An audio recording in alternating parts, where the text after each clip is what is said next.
Welcome to This Explainer. Today, we're unpacking a really fascinating concept from Global Solidarity Advocates, an initiative called CAREN. Now, to get why CAREN even exists, we kind of have to acknowledge a massive and frankly super frustrating gap in our society.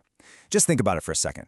People from all over the globe come to the United States to study, to innovate, to chase these incredible opportunities. Our universities? Totally unmatched. Our research institutions are just constantly churning out groundbreaking discoveries.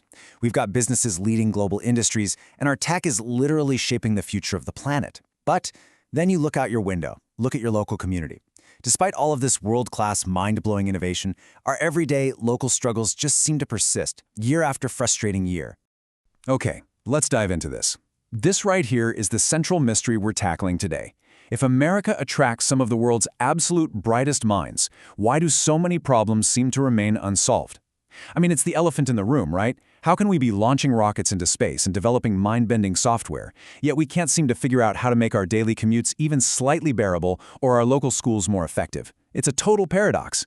And CAREN argues this all comes down to exactly who we're inviting to the problem-solving table. Let's really look at this paradox. Think about our nation's undeniable global leadership. The elite universities, the groundbreaking scientific discoveries, the massive global industries. That's all great. But then compare that to the everyday reality for millions of people. We've got students constantly struggling with learning gaps that just won't close. Housing affordability, completely out of reach for regular families.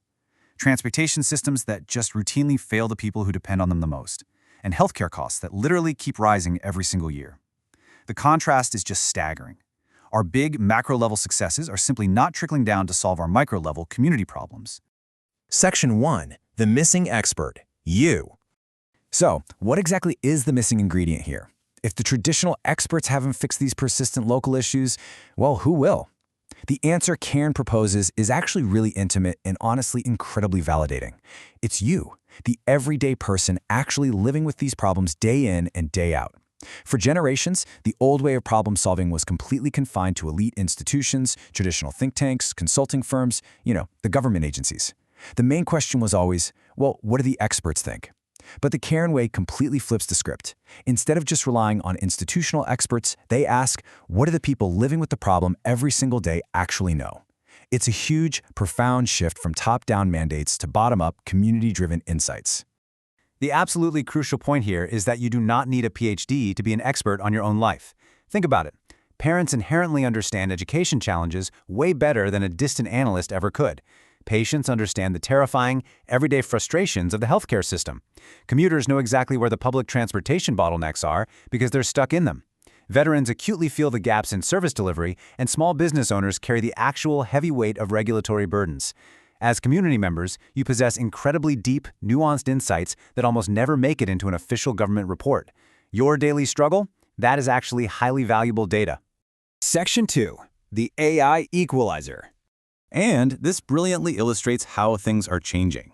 In the past, even if you had this amazing lived expertise, you probably didn't have the time, the funding, or the tools to turn your insights into some 50-page actionable policy report. You were essentially locked out of the process. But today, we have an equalizer. You've likely heard of ChatGPT, Claude, Perplexity, Gemini, or NotebookLM.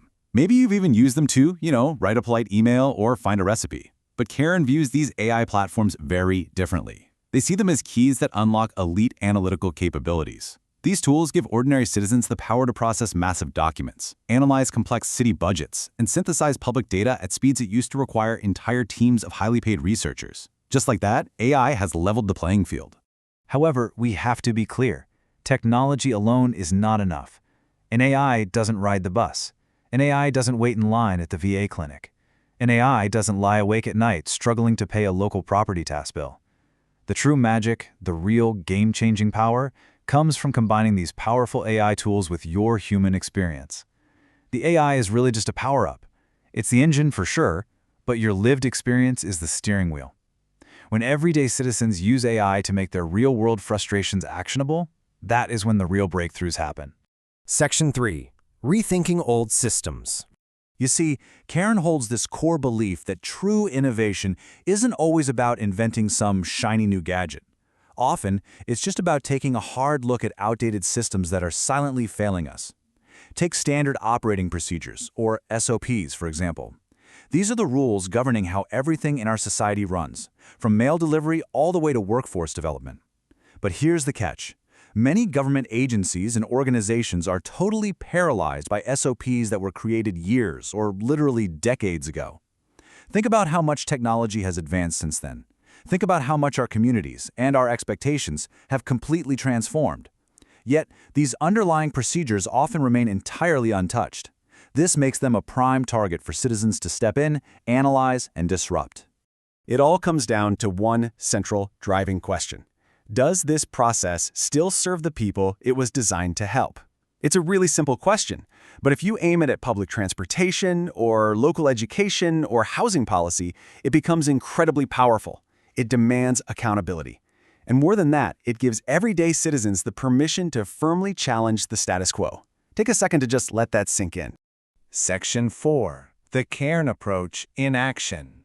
Now, what's really interesting about this slide is seeing how this actually plays out in the real world. We know the philosophy, we know the tools, but let's picture a little mini-narrative here. Imagine a group of citizens gathering at a local library or a coffee shop, maybe even an online meeting. Step 1. They collectively pick a local challenge they actually care about. Step 2. They pop open their laptops and use AI tools to rapidly gather info, reviewing all those existing policies and procedures. Step 3.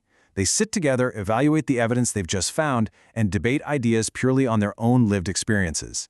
And finally, Step 4. Together, they develop thoughtful, highly actionable recommendations. It's structured, it makes perfect sense, and it is highly effective. And the outputs they're producing are just incredibly professional.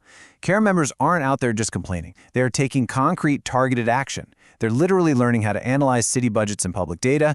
They're meticulously reviewing those outdated SOPs we just talked about. They're using AI to compare successful approaches from all over the globe to see what might actually work in their own backyards. And most importantly, they are publishing professional-grade reports, case studies, podcasts, and rock-solid policy proposals. They are producing the exact kind of hard evidence that local governments simply cannot ignore.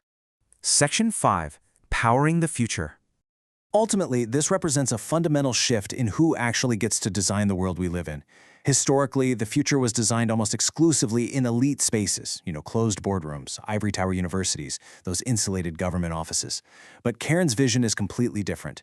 They believe the future must also be shaped in everyday spaces, your local library, your community center, classrooms, and everyday neighborhoods.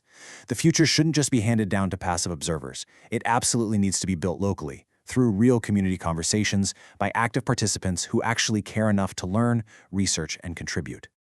So, the ultimate goal is clear. Transform curiosity into knowledge, knowledge into action, and action into meaningful change.